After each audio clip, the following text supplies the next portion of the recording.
Saludos amigos, ¿qué tal? Bienvenidos a esta última edición del programa Sal y Luz de este curso 2020-2021. Un último programa que vamos a compartir con el Secretariado para la Tercera Edad. Como ya saben, ese proyecto, el proyecto Custodios, del que los últimos lunes de cada mes nosotros compartimos con ellos pues no solo la formación, sino también testimonios y demás. Pues bien, en esta edición, en este último programa del curso, vamos a hablar de la relación y de la importancia e influencia de los jóvenes y los mayores. También vamos a descubrir el voluntariado en el Centro de Rehabilitación de Jesús Abandonado en Toledo, de la mano de su director, y de la mano de los santos, como siempre, comenzamos también el programa de hoy, en esta ocasión hablándoles de San José María Escrivá de Balaguer, cuya fiesta hemos celebrado el pasado 26 de junio. Bienvenidos. El santo que presentamos este mes de junio, para muchos de nosotros ha sido contemporáneo. Su beatificación y posterior canonización tuvieron una amplia difusión en los medios de comunicación.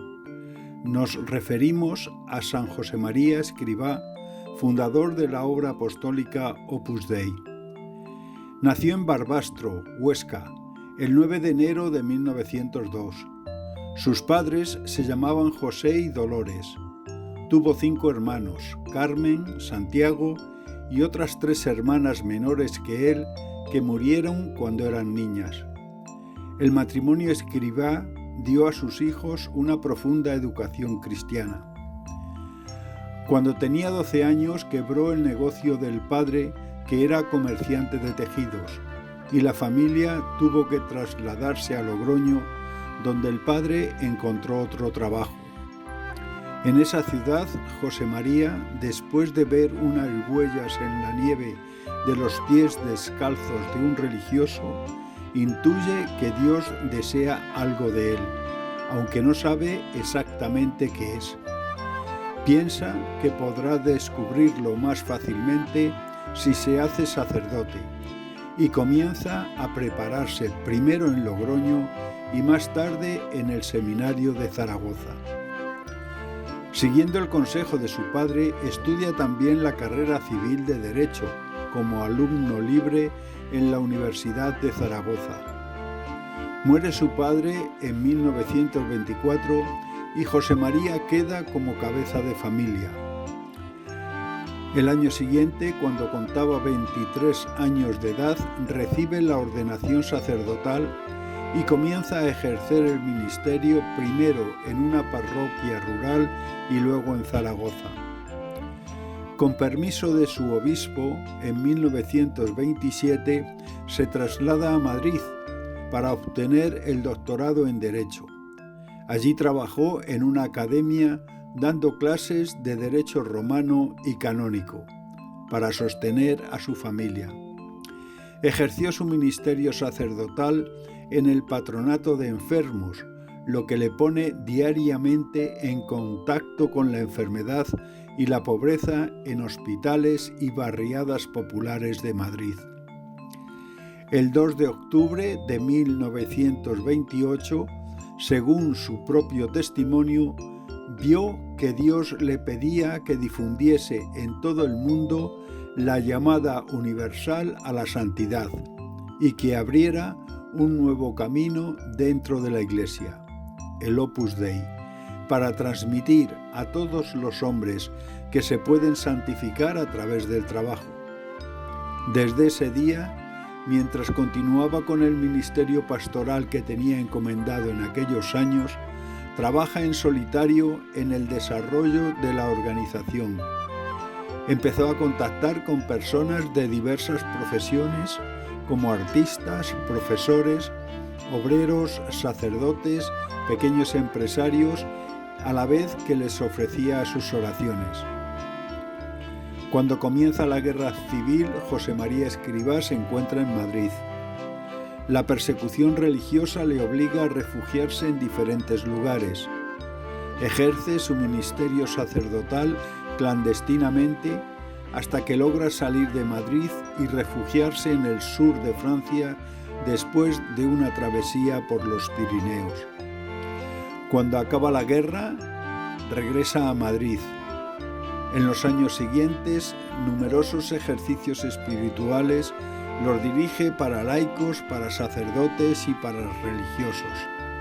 En el mismo año, 1939, termina su doctorado en Derecho. En 1946 fija su residencia en Roma. Obtiene el doctorado en Teología por la Universidad Lateranense. Es nombrado consultor de 2 congregaciones vaticanas, miembro honorario de la Pontificia Academia de Teología y prelado de honor de su santidad. Desde Roma viaja con frecuencia a distintos países de Europa para impulsar el establecimiento y la consolidación del trabajo apostólico del Opus Dei. Con el mismo objeto, entre 1970 y 1975, hace largos viajes por México, la península ibérica, América del Sur y Guatemala, donde además tiene reuniones de catequesis con grupos numerosos de hombres y mujeres. Fallece en Roma el 26 de junio de 1975.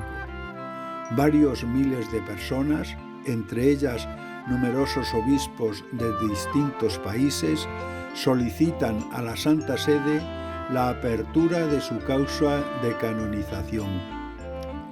El 17 de mayo de 1992, Juan Pablo II beatifica a José María Escrivá de Balaguer. Lo proclama santo 10 años después, el 6 de octubre de 2002, en la Plaza de San Pedro, en Roma, ante una gran multitud. Siguiendo sus huellas, dijo en esta ocasión el Papa en su homilía, difundid en la sociedad, sin distinción de raza, clase, cultura o edad, la conciencia de que todos estamos llamados a la santidad. Para las personas mayores, San José María es un ejemplo de trabajo constante por hacer fructificar la misión que Dios le había encomendado, a pesar de las dificultades que se le presentaron. Y de su doctrina aprendemos lo importante de santificar toda nuestra vida, ya sea en el trabajo o a través de los retos que diariamente se nos presenta a causa de nuestra avanzada edad.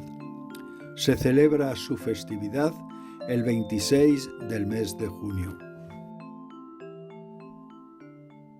Hace muy poquitos días. Bueno, vamos con el tema de formación, la relación e influencia de jóvenes y mayores. Es el tema que nos proponen desde el proyecto Custodios y del que vamos a hablar con la participación de Mari Carmen Rodríguez, que está con nosotros. Mari Carmen, ¿qué tal? Bienvenida. Bienvenida. Bueno, lo primero que hay que establecer, decís, en este tema es qué entendemos por vejez, ¿no? ¿Cómo podemos definir la vejez, Mari Carmen? Bueno, la vejez quizás la podíamos ver desde 2 vertientes distintas. Por una parte, pues se ve una época en que se tienen menos fuerzas, se tiene menos vitalidad, se cortan un poco las relaciones sociales y por otra parte, pues a lo mejor se puede considerar una época de descanso de todas esas actividades, de esa vida laboral y en la que puedes vivir pues unas nuevas experiencias y entonces pues depende un poco de la vertiente que queramos ver. De cómo lo enfoquemos. De ¿no? cómo lo enfoquemos, efectivamente. Actualmente decís también en este tema que ha cambiado el concepto de vejez. ¿En qué sentido? Bueno, pues si nos miramos un poco hacia atrás, estas relaciones familiares han cambiado muchísimo. Entonces, Yo creo que desde los primeros habitantes, las primeras manifestaciones sociales, las personas ancianas, las personas mayores, eran consideradas los más importantes. ¿Por qué? Pues porque para, digamos, estar al frente de una tribu, se cogía a las personas que tenían más experiencia, más edad, porque se consideraba que eran capaces de sacar adelante a esa tribu, no solo buscar su sustento, sino también el sustento de todas esas personas. Entonces se elegía siempre... Se les valoraba, digamos. Se les valoraba y se elegía siempre una persona que tuviera una cierta experiencia.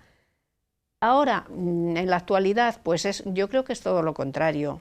En estos momentos en que estamos viviendo, se valora muy poco a las personas mayores, se les trata de aislar, y entonces pues todo esto repercute negativamente también en los ancianos. Sin embargo, para la Iglesia esto no es así. ¿Qué representan los mayores? Bueno, pues para la Iglesia debe ser consciente de que detrás de estas personas hay una vida, pero también hay un futuro. ¿Un futuro por qué?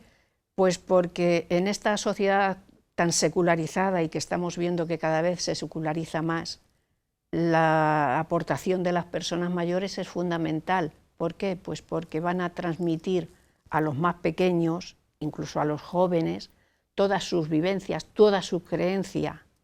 Les van a educar en la fe, algo que estamos viendo que los padres cada vez hacen menos, y la Iglesia lo debe ver así, lo debe valorar así y cuidar, por lo tanto, a los mayores, considerar que son una parte esencial de la Iglesia, no solo un pasado, sino también un presente y un futuro. Normalmente, Mari Carmen, decimos que los jóvenes son el futuro de la Iglesia. Bueno, el Papa Francisco vino a decir que los jóvenes son el hoy de la Iglesia, el presente. Pero fíjate, lo que acabas de decir de que los ancianos son el futuro de las comunidades cristianas, a mí me sorprende mucho, ¿no? ¿En qué sentido la Iglesia reconoce esto? ¿Por qué decís que son parte esencial de la vida de la comunidad cristiana? Bueno, estás diciendo que el Papa dice que los jóvenes son el futuro, por supuesto que lo son, porque son los que en el tiempo van a durar más. Pero estos jóvenes estamos viendo que cada vez se apartan más de la Iglesia, salvo excepciones, afortunadamente. Entonces son las personas mayores los que pueden volver a acercarlos, o bien desde que son pequeñitos, o bien ya a una determinada edad, volver a acercarlos a la Iglesia. Por lo tanto, creo que sin estas personas mayores, el futuro de los jóvenes en la Iglesia a lo mejor está muy limitado. ¿Cómo se puede favorecer, Mari Carmen, el vínculo entre generaciones? La comunicación, pues yo creo que es una tarea muy importante que todos deben afrontar. Me estoy refiriendo a la Iglesia, acabo de decirlo, y también, pues, digamos que toda la sociedad, todas las administraciones públicas y todo eso, los gobiernos principalmente, deben cuidar que haya esa relación entre jóvenes y mayores. Yo creo que desgraciadamente se hace muy poco. Y sí que lo deben fomentar, pues no sé, creando quizás unos programas intergeneracionales para que se acerquen y puedan haber un diálogo entre ellos. Pues no sé, hay muchas cosas que se pueden hacer, promover quizás que hagan actividades culturales juntos, visitar teatros, actividades al aire libre. También, pues ahora que los jóvenes tratan de independizarse enseguida, siempre que pueden, claro, pues se encuentran muchas veces que al estar solos en un piso, en un apartamento, no saben por dónde empezar, ni con cocina, ni con lavadora, y yo creo que las personas mayores les pueden ayudar mucho en esas tareas, pues con consejos, o incluso pues haciendo esas tareas juntos, y les va a enriquecer a los dos, le va a ayudar mucho al joven y le va a ayudar también a la persona mayor que le está acompañando. Y para que fluya esa comunicación, porque, es decir, ¿cómo mejorar la comunicación entre generaciones cuando vemos, por ejemplo, que nuestros hijos, sus nietos, pues hablan un lenguaje, pues en muchas ocasiones muy desconocido para nuestros mayores, como es el lenguaje digital, por ejemplo, ¿no? Sí. ¿Cómo hacer eso? ¿O cómo lo hace usted, por ejemplo, con sus nietos? Bueno, mis nietos todavía son pequeños, pero yo creo que sí que se puede hacer. Vamos a ver, son lenguajes distintos. Estamos viviendo en la misma época, pero con una gran diferencia de edad. Al tener una expectativa de vida mayor, pues hay más diferencia, lógicamente, entre los mayores y los jóvenes. Pero, sin embargo, yo creo que hay muchas cosas en común entre unos y otros. Hablabas de las nuevas tecnologías. Sí. Pues yo creo que ese es un punto que a los jóvenes les interesa mucho y tienen mucho conocimiento y deben ayudar a las personas mayores a que, aunque no lleguen a los niveles que ellos tienen, pero sí pues ayudarlos a manejar un ordenador, a que se manejen también con un móvil, que ahora son tan completos y que podemos acceder a miles de cosas a través de ellos. Pues las personas mayores a veces se encuentran ante un aparato de estos y no saben cómo meterle mano, ¿no? Y yo creo que si se le pide ayuda al nieto, van a estar encantados. Encantadísimo. Y ese quizás sea un punto ya para empezar a establecer una buena comunicación entre ellos. Y eso luego, claro, va a obtener tanto una parte como la otra unos beneficios, yo creo que extraordinarios. ¿A usted le ha pasado? A mí quizás me ha pasado más con mi hijo, sí. Con mis hijos. Hablo del chico varón porque quizás es el que más se ha dedicado a eso. Creo que además de la edad que yo pueda tener, tengo bastante conocimiento de todas esas cosas, ¿sí? Pero ha sido a través de mis hijos. Yo he sentido esa inquietud y ellos siempre me han ayudado con paciencia y bueno, pues ahora eso me permite con mi nieto que es el mayorcito ya, que tiene 12 años, pues establecer esa relación a través de todos estos aparatos digitales, ¿no? Y hablamos, abuela, te voy a mandar un mensaje por Hanguk o por no sé qué. Bueno, pues vale, venga. Qué bien. Sí, y entonces pues yo creo que se eso entienden. Nos entendemos perfectamente y como yo pues creo que lo puede hacer cualquiera. Estupendo. Bueno, pues muchísimas gracias, Mari Carmen, por acompañarnos y por hablarnos de esa importancia, ¿no?, de cuidar la relación entre los jóvenes y los mayores. Muchísimas gracias. Gracias a vosotros. Y ahora nos vamos hasta la cocina, concretamente a la cocina con la abuela Polo, para conocer su receta de los rosquillos.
Muy buena pinta, sí señor, esos rosquillos. Bueno, en este programa, a lo largo del curso hemos conocido el testimonio de personas con una cierta edad que se dedican actualmente al voluntariado, en Cáritas, en Red Madre.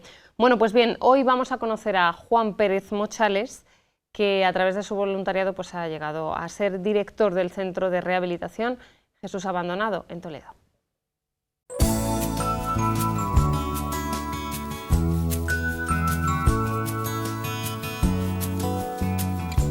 Bueno, pues en el último programa que compartimos con todos ustedes dedicado al proyecto Custodios, vamos a conocer un poco mejor al que es director del Centro de Rehabilitación Jesús Abandonado, Juan Pérez Mochales. Nos recibe precisamente en este centro que está ubicado pues, en el corazón, en el casco histórico de Toledo. Juan, gracias por concedernos esta entrevista. De nada, encantado. Bueno, vamos a empezar a conocerle un poquito. Usted tiene 68 años, cuéntenos a qué se ha dedicado profesionalmente. Pues desde que me terminé mi carrera yo me dedicaba a dar clase en el Colegio Nuestra Señora de los Infantes de aquí de Toledo como profesor de física. Y ahí he estado pues hasta que en el año, bueno, hace 11 años ya, pues me jubilé, me jubilaron y dije, bueno, hasta aquí hemos llegado, aunque luego he seguido bajando al colegio mucho a colaborar y sigo colaborando en lo que puedo con ellos. Pero bueno, ya encontré este otro sitio para poder trabajar y hacer cosas y bueno, desde el año 2011 estoy aquí. Han confiado en mí, yo no sé por qué. Primero venía un poquito por las tardes solo, cuando estaba trabajando todavía, porque el último año coincidió que trabajaba. Y bueno, llevaba un poquito la dinámica del centro más bien. Y luego ya siempre ha combinado usted desde siempre lo que era el trabajo con el voluntariado. Sí. Que no es que se jubilase y se encontrase el voluntariado de repente. Bueno, el último año ya estaba trabajando aquí, o sea, no fue de repente. Pero bueno, yo he intentado colaborar en donde he podido siempre, o sea que a mí eso del voluntariado es algo que me ha llamado la atención y he prestado siempre mi ayuda donde he podido. ¿Está casado? ¿Tiene hijos, Juan? Estoy casado, tengo 5 hijos. Y bueno, ya todos son muy mayores, claro. Ya. ¿Tiene nietos? Dos nietos. 2 nietos tengo ya, del segundo de mis hijos. Los demás todavía o no están casados o no quieren tener hijos. ¿O no? Bueno, vamos a hablar de esa etapa, ¿no? En la que se jubila y que se encuentra uno cuando se jubila, mucho tiempo libre. ¿Qué decide hacer Juan? Bueno, pues tumbarse en el sofá, ver la tele. No, yo siempre he pensado que, desde luego, cuando yo me jubilase, no iba a ser de esto de ir a Zocodover con el periódico bajo el brazo y sentarme a leerlo allí, no. El primer año fue una sensación un poco difícil en el sentido de que no sabes, no tienes nada que hacer especialmente, no tienes horario y eso es una cosa maravillosa, poder hacer cosas sin el horario. Pero bueno, en el primer año la verdad es que estuve bajando mucho por el colegio, ayudando a los que se habían quedado en mi lugar, que encima algunos de ellos eran antiguo alumno, y colaborando con ellos en lo que podía. Pero bueno, me encontré con esto, que ya digo, fue el año anterior a jubilarme, me lo propuso José Antonio Quillo, que le conoceréis de sobra. Estaba con él también yo en la Junta de Cofradía de Semana Santa en aquel entonces. Y bueno, como mi casa es aquí cerca, no son ni 200 metros, pues dije, bueno, puedo compaginarlo y venir por las tardes mientras trabajaba. Cuando me jubilé, pues ya dije, bueno, ahora lo que puedo venir es por las mañanas, tranquilamente, más tiempo, más días. Antes venía una vez o 2 a la semana. Y bueno, bien, yo desde luego, no hacer nada, no. Nunca he pensado no hacer nada, porque me parece que tiene que ser muy aburrido esa vida del jubilado que no hace nada. Hay muchos sitios donde colaborar. ¿Y hay muchos sitios donde colaborar? ¿Ha hecho algo en otros sitios? Porque también ha tenido relación, dice que conoce a Quillo de la Junta de Hermandades y Cofradías de Semana Santa, con lo cual interpreto bueno, que también se ha movido por ahí, ¿no? Sí, también. Bueno, ya antes de jubilarme, he estado en la anterior Junta, con el anterior presidente me refiero, durante 2 mandatos, fueron como 8 años o algo así, en la Junta de Cofradías de Semana Santa, siendo el tesorero. Y cuando cambió el presidente, la nueva presidenta me dijo que siguiese yo. Digo, ¿por qué? O sea, si hemos terminado toda la Junta, pues yo seguí con la nueva Junta.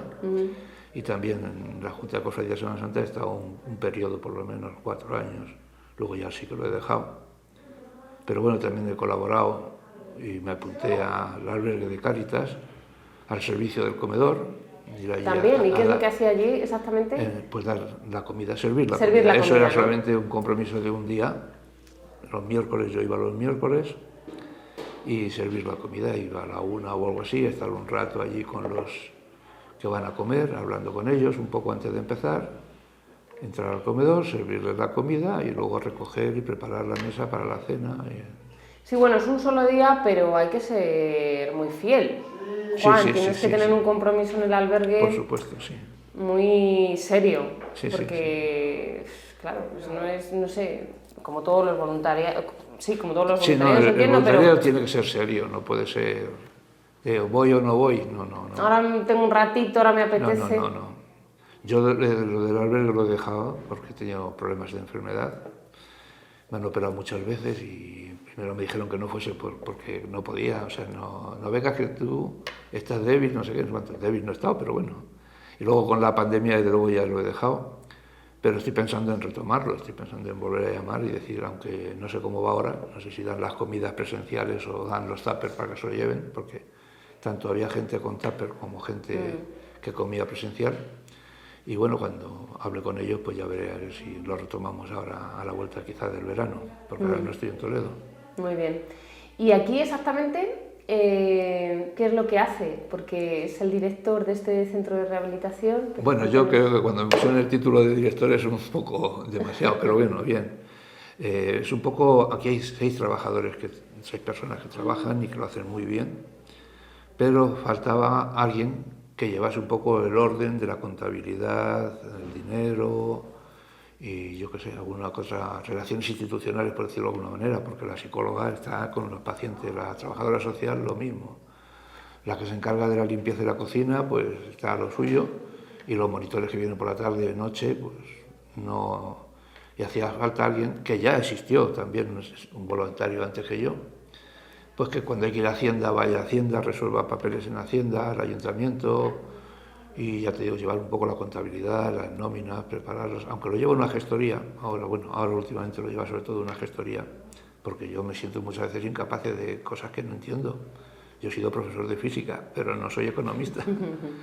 Y entonces, bueno, aunque lo llevan ellos, pero el que habla con los trabajadores de cosas de sueldos o cosas de un poco de orden o hacer esta visita, al principio yo me dedicaba mucho a ir al Museo del Ejército y programar una visita para que estos chicos pudiesen ir de una forma gratuita, porque esta asociación si algo tiene es que no tiene ni un duro, carece no tiene ánimo de lucro y no tiene unos ingresos así muy fuertes, nada de fuertes.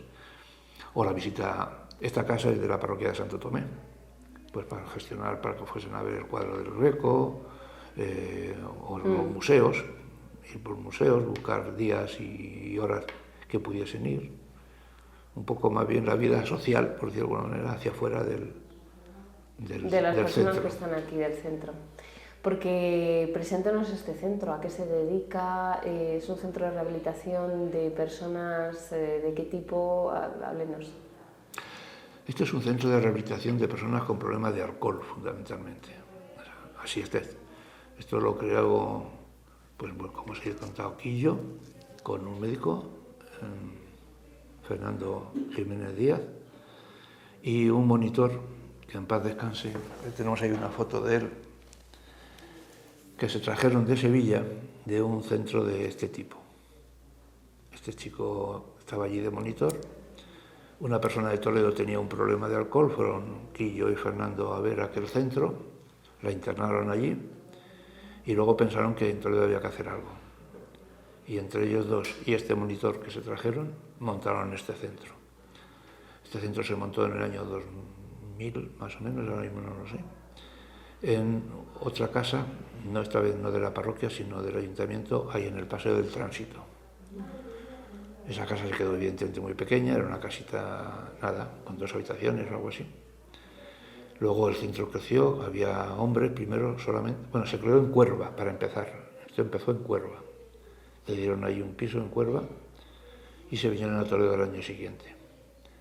Entonces, cuando aquí en Toledo el centro de ahí abajo se quedó chico porque empezaron a entrar mujeres y no podían estar, se fue también Cenca el Tránsito a otro piso que también nos dejaron, de la familia del presidente, porque el doctor Fernando Jiménez es el presidente de la asociación. Hay una asociación de la que yo soy un vocal, bueno, ahora mismo soy el secretario. Entonces, en un piso estaban los chicos, en otro piso estaban las mujeres. Y en el año 2000, aproximadamente, el párroco que teníamos en Santo Tomé, Demetrio, pues dijo que había que hacer un gesto de donación. Y esta casa que estaba construida como para una residencia de sacerdotes, si la veis, veis la distribución, pues la cedió a la asociación. Y entonces, desde entonces están aquí. Tiene 6 habitaciones arriba, que están bastante bien. En cada una hay unas literas que nos cedieron la Academia de Infantería, que ha colaborado mucho con nosotros. Hay baño en cada habitación, luego hay unos despachos aquí en la planta baja, un comedor, una cocina, 2 salones abajo para reuniones y cosas de estas, y un patio con unas vistas maravillosas al seminario y a Toledo. Y desde entonces están aquí. Y ya digo, vienen personas con problemas de alcohol, que los manda la Fundación Sociosanitaria, que es la que, entre comillas, mantiene el centro con una subvención que cada año hay que renovar y hay que hacer papeles, y ese es pues el papeleo que también me toca un poco hacer, aunque lo hacen la mayoría, porque son informes técnicos las trabajadoras del centro, pero pues también hay una parte económica, evidentemente. Claro.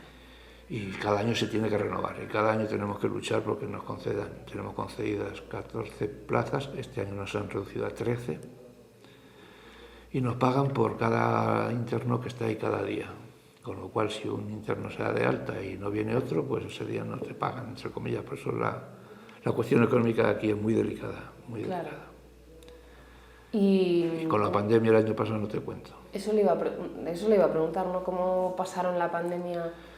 Pues la pandemia el año pasado empezó con el centro abierto, evidentemente, y los internos, a veces digo alumnos porque de formación profesional, la de formación profesional, los internos empezaron algunos a irse a sus casas, unos con reinserción, entre comillas, y otros porque no aguantaban aquí estar encerrados. Y al final estuvo esto cerrado como unos cuantos días, casi un mes, me imagino, pero con muchos internos ya incluso dados de baja, con lo cual la cuestión económica descendió, vamos, un 80%. Hubo 2 o 3 meses que no voy a decir que no nos pagaron nada, pero nos pagaron muy poco. El año pasado perdimos mucho dinero, y como no hay recursos, no hay un bote ahí, pues andamos con la soga al cuello. Pero bien, al final se retomó, se les llamó, vinieron, algunos no querían volver, otros no volvieron, otros sí volvieron, pero era muy duro porque volvían y tenían que estar encerrados en su habitación 14 días algunos ahí, hasta pasar la cuarentena. Y en esas circunstancias que tenga cada uno de ellos, personales, pues no tiene que ser fácil estar encerrado solo en una habitación 14 días, ¿no?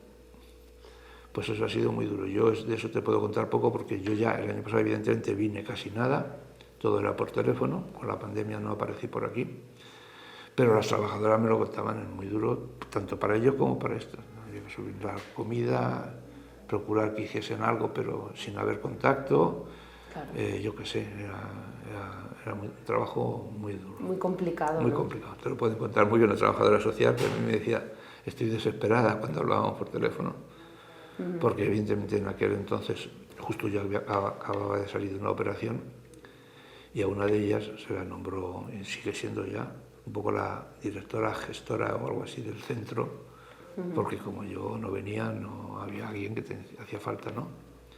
Y ya te digo, lo pasaron mal, tanto los internos como los propios trabajadores. Bueno, ya por último, Juan, cuéntenos, pues de cara a los que nos están viendo y, bueno, pues les haya llegado la jubilación o estén pensando en emplearse en algún voluntariado. En primer lugar, aquí podrían hacer voluntariado, y en segundo lugar, ¿por qué elegir un voluntariado cuando uno se jubila, cuando bueno, pues uno deja de estar en el mercado laboral?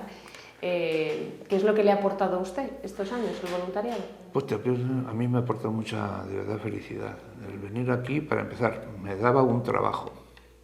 O sea, un trabajo, había algo que hacer. Yo me levantaba por la mañana, si no tenía nada que hacer, sí tenía que hacer. No tenía que venir a las 9, no tenía que venir a las 9:30 exactamente, ni me fichaba nadie, pero yo tenía que venir.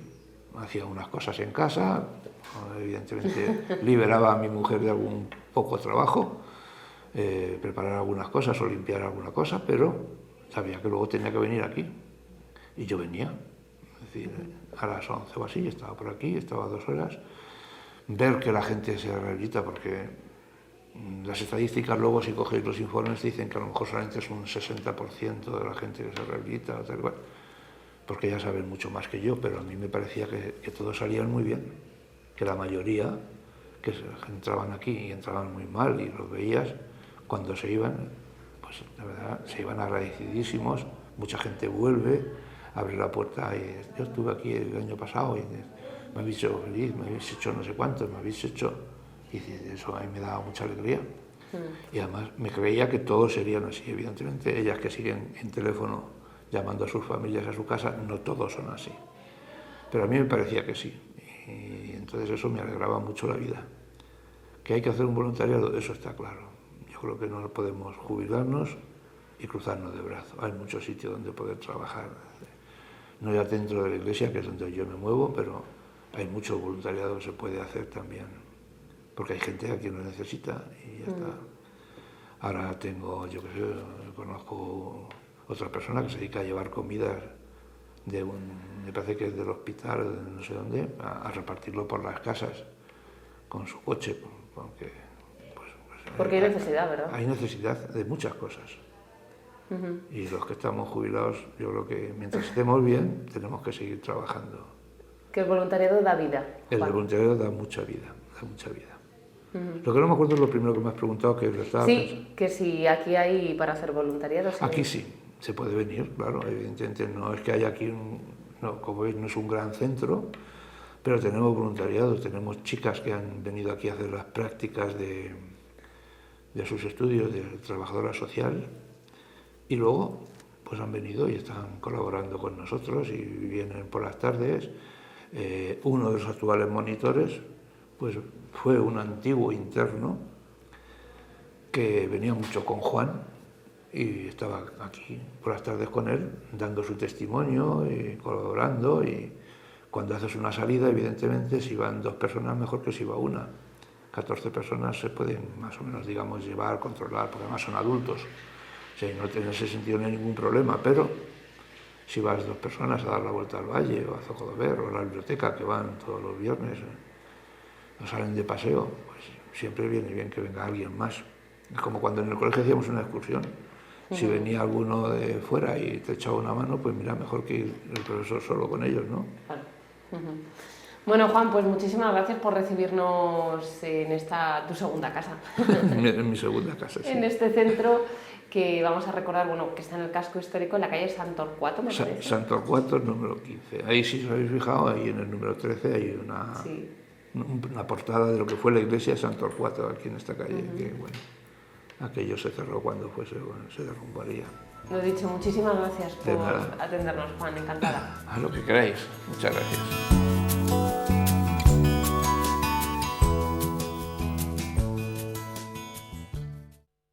Y otro de los espacios más entrañables de este programa dentro del proyecto Custodios que hemos compartido con todos ustedes era ese momento en que los abuelos, sabiduría popular, se sentaban junto a los nietos y les explicaban pues desde cómo jugaban ellos de pequeños, cómo trabajaban, hasta cómo celebraban pues todo tipo de celebraciones, la Navidad, los cumpleaños y demás, ¿no?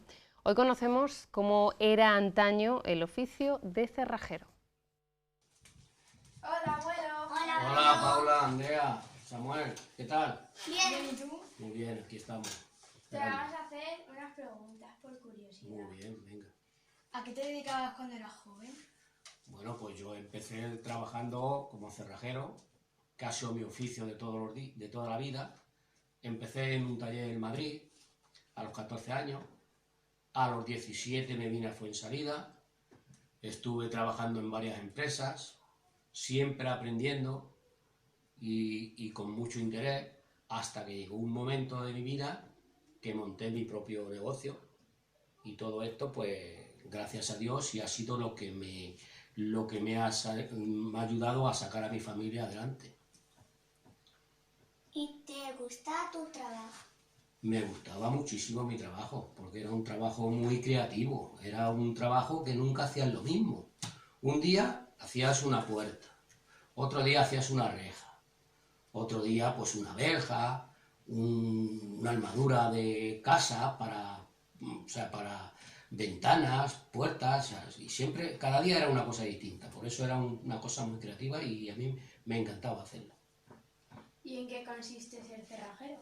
Bueno, pues cerrajero es un oficio bastante completo, un oficio de verdad. Un oficio pues que Tú llegabas al taller por la mañana, te ponías a elaborar una puerta, una ventana, a lo mejor ese día tenías que hacer una estructura de una obra, tú te tenías que ir a la obra y dentro de esa obra pues allí tenías que poner pilares, ventanas, puertas, verjas, rejas, todos los trabajos que se hacían en una obra lo hacíamos completo en el taller siempre. ¿Y cómo se hace una puerta? Bueno, pues una puerta se puede hacer de distintas formas. Una puerta, en primer lugar, es traer el material del almacén. Te traían el material, tú cogías un modelo que ya poco más o menos lo tenías en la cabeza metido y claro, cortabas distintas piezas de hierro y hasta que elaborabas la puerta. Se podía hacer una puerta de tubo, lisa total, o se podía hacer una puerta tipo forja, que era con barrotes macizos, todo el hierro macizo, con adornos, se metían en los barrotes unas macollas. ¿Y qué es eso? Pues una macolla, Samuel, es pues una pieza de hierro fundido que nosotros en cada barrote que cortábamos de la puerta, en un barrote metíamos 2, en otro 3, en otro 1, y así se iba elaborando con otros dibujos, compaginando otros dibujos. O sea que... ¿Y todo lo que hacías tú, para qué iba? Bueno, pues iba para distintos sitios dijéramos, de toda la provincia, incluso de Madrid.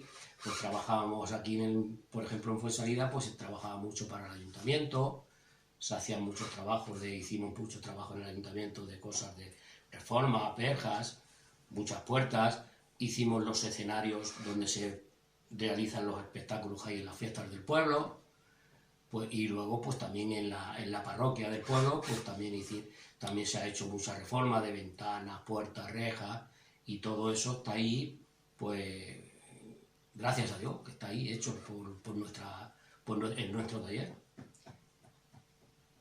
Pues qué guay tu trabajo, abuelo. Muy bonito, o sea que así era día a día, esto era un día a día, siempre trabajando y siempre incluso ayudando a los demás, enseñando a los demás, y bueno, pues no sé, yo cuando salgo por el pueblo, por ejemplo, y veo los trabajos que he hecho, pues la verdad es que me siento muy orgulloso, porque yo voy paseando y digo, mira, esta puerta la hice yo en tal fecha, estas rejas las hice yo, y gracias a Dios me siento muy orgulloso por todos esos trabajos que he hecho. ¿Ha cambiado mucho la cerrajería? Sí, desde que yo empecé a esta fecha, al principio cuando yo empecé era más manual, más tipo de fragua y de cosas de esas. Ahora ya no, ahora ya todas las piezas de las puertas y todo, viene todo hecho. Nosotros no tenemos nada más que hacer la combinación de una puerta o de una verja o de una puerta o de una reja, lo que quieras. Muchas gracias, abuelo. Pues nada, pues aquí estamos para lo que queráis. ¿Es Samuel? Vale. Adiós. Hasta luego. Hasta luego. Sabiduría popular, se lo decía yo antes. Bueno, hemos terminado siempre nuestros programas, estos programas con la oración que hemos compartido con el que hasta ahora ha sido director del Secretariado para la Tercera Edad, don Juan Luis Gómez de la Torre, que un día más está con nosotros. Don Juan Luis, bienvenido. Muchas gracias. Digo que hasta ahora ha sido porque bueno, ya es público su nombramiento como director del Secretariado de Pastoral de la Salud. Usted ya lleva casi 3 años de capellán en hospitales y bueno, pues este ha sido su último nombramiento. No se nos va muy lejos. No nos vamos lejos, seguimos cerca. Y ha empezado, me va a permitir una mini entrevista, ¿no? Ha empezado en este nombramiento, en este cargo, pisando fuerte, con grandes retos que se plantean en todo lo que tiene que ver con la pastoral de la salud, en el acompañamiento a enfermos, con la actual ley de eutanasia, o sea, por todo lo alto, Juan Luis. Sí, la verdad que con muchos retos por delante y sobre todo pues con esa triste noticia, ¿no?, de la aprobación o de la entrada en vigor, mejor dicho, de la ley de eutanasia pues el pasado 25 de junio, o sea, muy recientito, ¿no? Entonces, bueno, pues es verdad que es una noticia pues triste, pero bueno, pues desde este secretariado y desde pues la nueva vicaría también de Laicos, Familia y Vida, y bueno, pues un poco en comunión con toda la diócesis, Proyecto Mater, Cáritas, ¿no? Pues tenemos que seguir trabajando y apostando por la vida, ¿no? Yo creo que es lo que a nosotros nos toca, ¿no? El no callarnos, el seguir defendiendo la vida, cuidando la vida, sirviendo el Evangelio de la vida, y eso es lo que nos toca. O sea, en tiempos recios, ¿no? Como decía pues pues don Antonio Cañizares, pero pues con esas también, pues... Con esas cosas claras. Con ¿no? esas cosas claras, sí. Y sobre todo por eso, por trabajar y defender la vida, ¿no? Que es lo que nos toca ahora más que nunca, ¿no? Por esta ley, ¿no? que se ha iniciado, pues como decía, recientemente.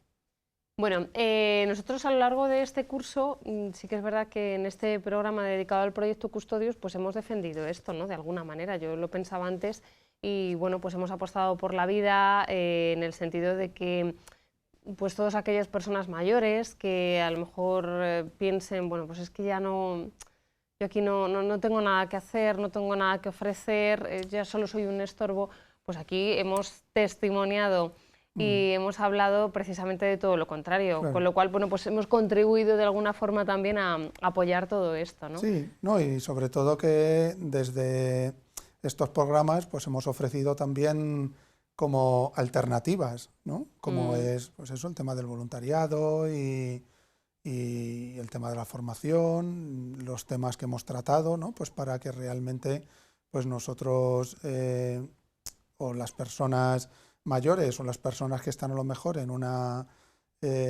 situación como las que indica la ley, que se puede solicitar pues la eutanasia, pues que merece la pena, ¿no? Pues vivir la vida, ¿no? Porque siempre hay razones, ¿no? Razones por las que apostar, ¿no? Y aquí, pues en estos programas yo creo que sí que hemos pues ofrecido y hemos mostrado pues un abanico, ¿no? de alternativas, ¿no? Y sobre todo, pues el mensaje ese es claro, ¿no? Que a pesar de la edad de cada persona, pues se pueden todavía seguir haciendo pues muchas cosas por la Iglesia, por los demás, y eso pues yo creo que es importante, ¿no? Estupendo. Bueno, pues en la línea de los otros programas que hemos mantenido, terminamos y lo hacemos con la oración, como siempre dirigida por usted. Gracias. Del Evangelio según San Mateo. Los 11 discípulos se fueron a Galilea, al monte que Jesús les había indicado. Al verlo, ellos se postraron, pero algunos dudaron. Acercándose a ellos, Jesús les dijo: «Se me ha dado todo poder en el cielo y en la tierra. Id pues y haced discípulos a todos los pueblos, bautizándolos en el nombre del Padre y del Hijo y del Espíritu Santo, enseñándoles a guardar todo lo que os he mandado, y sabed que yo estoy con vosotros todos los días hasta el final de los tiempos». Con la oración cerramos el último programa de la temporada. El año pasado, por la pandemia, tuvimos que suspender la emisión de los programas. Por eso quiero dar gracias a Dios por haber podido completar el curso, aunque hemos tenido que superar algunas dificultades. Llegamos al verano, pero aún nos quedan momentos muy importantes y muy hermosos que celebrar como Iglesia. El próximo mes de julio, los abuelos y los mayores tenéis una cita muy especial el día 26, porque se celebra la primera Jornada Mundial de los Abuelos y de las Personas Mayores, convocada por el Santo Padre con motivo de la festividad de San Joaquín y Santa Ana. Como para toda jornada mundial, el Papa ha escrito un mensaje dirigido a vosotros, y cuyo lema está tomado del capítulo 28 de San Mateo que hemos leído al inicio de la oración: «Yo estaré con vosotros siempre». En dicho mensaje, dice el Papa dirigiéndose a vosotros, los abuelos y mayores: «Toda la Iglesia está cerca de ti, de nosotros, y se preocupa por ti, te ama y no quiere dejarte solo». Durante la pandemia hemos visto y seguimos viendo a muchas personas afectadas por la soledad, por diversos motivos. El Papa nos alienta con estas preciosas palabras. Incluso en los momentos más oscuros, como en estos meses de pandemia, el Señor sigue enviando ángeles para consolar nuestra soledad y recordarnos: yo estoy contigo siempre. Que los abuelos y las personas mayores, especialmente aquellos entre nosotros que están más solos, reciban la visita de un ángel. Y continúa el Papa: a veces esos ángeles tendrán el rostro de nuestros nietos, en otros el rostro de familiares, amigos de toda la vida, o aquellos que hemos llegado a conocer durante estos tiempos difíciles, cuando hemos aprendido lo importantes que son los abrazos y las visitas para cada uno de nosotros. Qué triste me pone que en algunos lugares esto todavía no sea posible. El Señor, sin embargo, también nos envía mensajeros a través de sus palabras, que siempre están a la mano. Seremos consolados por la fidelidad del Señor. La cercanía, el consuelo, la compañía del Señor siempre la tendremos porque Él siempre está con nosotros, siempre está a nuestro lado, y esto hace que nunca nos sintamos solos. El Papa en el mensaje también hace mención de la vocación de los abuelos y las personas mayores en estos términos. Nuestra vocación es preservar nuestras raíces, transmitir la fe a los jóvenes y cuidar de los más pequeños. Piénselo, ¿cuál es nuestra vocación hoy a nuestra edad? Conservar nuestras raíces, transmitir la fe a los jóvenes y cuidar de los más pequeños. Nunca olvides esto: no hay edad de jubilación para el trabajo de proclamar el Evangelio y transmitir tradiciones a sus nietos. Solo necesitas ponerte en marcha y emprender algo nuevo. Queridos abuelos y queridas personas mayores, demos gracias a Dios por el regalo de esta primera jornada mundial convocada por el Papa. Vivamos con fidelidad nuestra vocación y nunca dejemos de anunciar el Evangelio y compartir nuestra fe con los más pequeños, porque es el tesoro que nos confía el Señor. Bueno, pues muchísimas gracias, don Juan Luis, por esta oración y por todo el esfuerzo de todo el año haciendo como productor, ¿no?, de este programa del Proyecto Custodios. Gracias a vosotros. Gracias, que como bien ha dicho, pues hemos podido sacar adelante en este curso, gracias a Dios, sin duda alguna. Bueno, pues nos despedimos y nos despedimos de esta manera, ¿no?, en el último programa de la temporada de este curso 2020-2021, este último programa de Sal y Luz. Y les deseamos que todos pasen un feliz verano y ojalá y nos volvamos aquí la temporada que viene. Adiós.